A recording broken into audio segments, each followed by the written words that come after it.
అసలే సంక్రాంతి సీజన్ కోడి పందాలు, ఎడ్ల పందాలు, పొట్టేలు పందాలు చూసాం. ఇప్పుడు పావురం పందాలు కూడా తెలుగు రాష్ట్రాల్లో హాట్ టాపిక్ గా మారాయి. వికారాబాద్ జిల్లా పరిగిలో భారీగా పందెం పావురాలను పోలీసులు స్వాధీనం చేసుకున్నారు. ఇవి పరిగి నుంచి ఏపీకి పందెం కోసం వినియోగించే పావురాలు. ఇంతకీ పావురాలతో పందాలెలా చేస్తారు?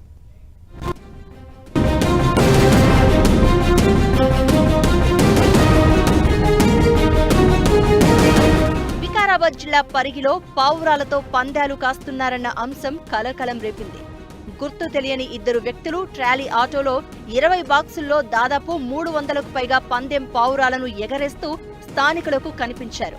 పావురాల బాక్సులపై కోడులు, వాటి కాళ్లకు ట్యాగులుండడంతో స్థానికులు అనుమానించి ప్రశ్నించారు. అయితే వీటికి ట్రైనింగ్ ఇస్తున్నామని ఒకసారి, బెట్టింగ్ లో భాగంగా తీసుకొచ్చామని ఒకసారి మాట మార్చడంతో ఈ వ్యవహారం పోలీస్ స్టేషన్ కు చేరింది.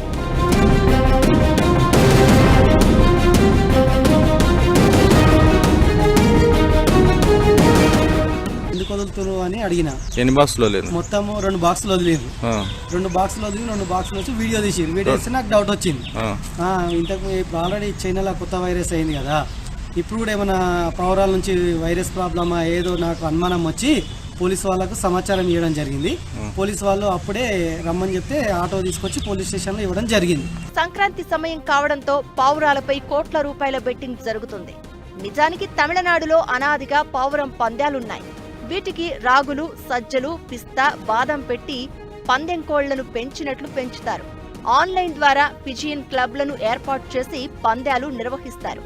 వికారాబాదులో పట్టుబడ్డ వ్యక్తులు శ్రీ సత్యసాయి జిల్లా గోరంట్లకు చెందినవారుగా తెలిసిందే. వీళ్లంతా పందెం రాయుళ్లతో కలిసి వికారాబాద్ నుంచి పావురాలను పందాలకు వదిలినట్లు తెలుస్తోంది. అడిగితే ఏమంటారంటే మేము ట్రైనింగ్ ఇస్తున్నాం అంటారు. ఆ ట్రైనింగ్ ఏం ట్రైనింగ్ ఇస్తున్నాం అంటే ఇక్కడ ఇస్తే ఆంధ్రకి వెళ్ళిపోతాయంట అంటే నాకు డౌట్ వచ్చింది. డౌట్ వస్తే నేను ఇమీడియట్ పోలీస్ వాళ్ళకు సార్ ఫోన్ చేసి ఒక 12-14 అంటూ రాళ్ళు అంటే 2 బాక్సులు అంటే ఒక 40-50 వదిలేదు. సుమారు 300 ఉండొచ్చు. 300 ఉంటాయి. ఒక బాక్స్ 20 వేసుకున్నా కానీ ఒక 15 300 కంపల్సరీ ఉంటాయి.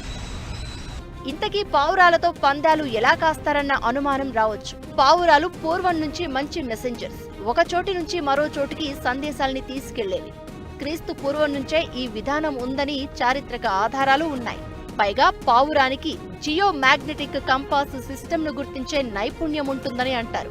సూర్యుడిని ఆధారంగా చేసుకుని ఇవి అనుకున్న దిక్కుల్ని, ప్రాంతాల్ని చేరగలవు అంటారు. సముద్రయానంలో పూర్వం పావురాలను దిక్సూచిగా వాడేవారు అంటారు. పైగా వీటికి కొన్ని ప్రత్యేకతలుంటాయి.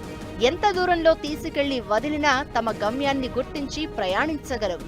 మనిషి చూడని రంగుల్ని, వినలేని శబ్దాల్ని కూడా ఇవి పసిగట్టగలవు. ప్రకృతి విపత్తులను ముందే గ్రహించగలవు. 6000 మీటర్ల ఎత్తులో 700 మైళ్ల వరకు నాన్ స్టాప్ గా గంటకు 90 కిలోమీటర్ల వేగంతో ప్రయాణించగలవు. ఇలాంటి ప్రత్యేకతలే ఇప్పుడు పావురాలను గేమింగ్ మెటీరియల్ గా చేసుకుని కొందరు పందాలు కాస్తున్నట్లు తెలుస్తోంది. పరిగి నుంచి పందెం నిర్వహణలో భాగంగా అనుమానితులు ఇలా పావురాల్ని గాల్లోకి వదిలారు. దీంతో గేమింగ్ యాక్ట్, వన్యప్రాణుల సంరక్షణ చట్టం కింద నిందితులపై కేసులు నమోదు చేసినట్లు పోలీసులు చెబుతున్నారు.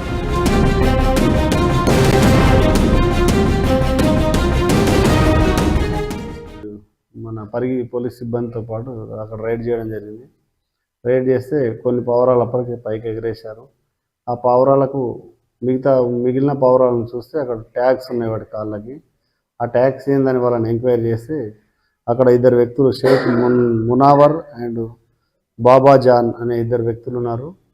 వాళ్ళు మన ఇంతకుముందు ఉన్న అనంతపురం జిల్లాకు చెందిన గోరంట్ల ప్రాంతానికి చెందిన ప్రేమ్ కుమార్ అనే వ్యక్తి పావురాలకు ట్రైనింగ్ ఇచ్చి వీటిని రేస్ కాంపిటీషన్లో పార్టిసిపేట్ చేయిస్తున్నట్టు తెలిసింది.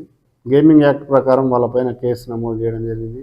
గతంలో ఖమ్మం జిల్లా పాలేరులో కాళ్లకు ట్యాగులతో ఉన్న కొన్ని పావురాలను గుర్తించారు. అవి బెట్టింగ్ మాఫియా పందాల కోసం వదిలినవిగా తర్వాత గుర్తించారు. ఇప్పుడు కూడా పరిగిలో పట్టుబడ్డవి పందెం పావురాలే అని అంటున్నారు. దీంతో ఈ సంక్రాంతికి కోళ్లు, ఎడ్లు, పొట్టేళ్లతో పాటు పందెం పావురాలు కూడా రేసింగ్ లో దిగాయని అర్థం చేసుకోవాలి. తెలుగు రాష్ట్రాల్లో ఈ కల్చర్ ఇప్పుడిప్పుడే పెరుగుతోంది. మరి పోలీసులు ఆ మూగ జీవాలతో చేస్తున్న గేమింగ్ కు ఎలా అడ్డుకట్ట వేస్తారో చూడాలి.